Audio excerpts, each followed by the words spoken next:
Who here watches television? Anybody? Anybody? Fisher, you don't watch television? Oh, okay. You had me worried for a second there, Mary. I was about to think, what's going on with this kid? You know, okay. One of the things that my wife and I do when we're watching television is we never watch a live program.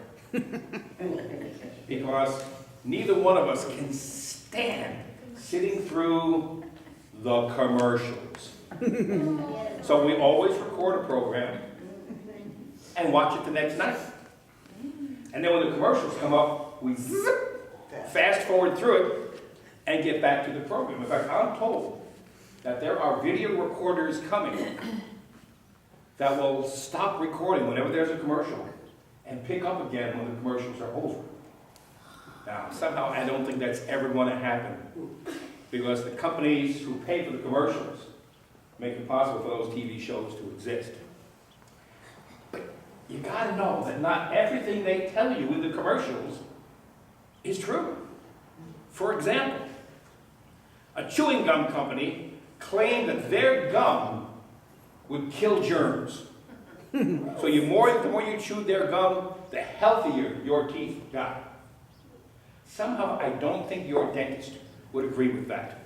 In fact, that company was sued, and the judge ruled that they had to pay $6 million to the people who had purchased their chewing gum. That's a lot of money. There was also a particular brand of yogurt that they said in their commercials had nutritional benefit. Well, the courts forced that company to pay $45 million in damages because that story wasn't true either. Now, one of my favorites is about a breakfast cereal, and I won't mention which one it is because maybe you had some of that cereal for breakfast this morning. But it says that this cereal would help boost children's immunity from disease. They also claimed that the cereal improved children's attentiveness by nearly 20%. The Federal Trade Commission disagreed and said, that's not true.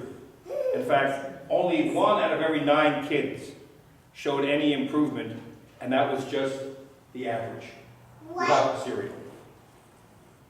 And another shoemaker called P.F. Flyer said if you wore their shoes, you could jump higher and run faster.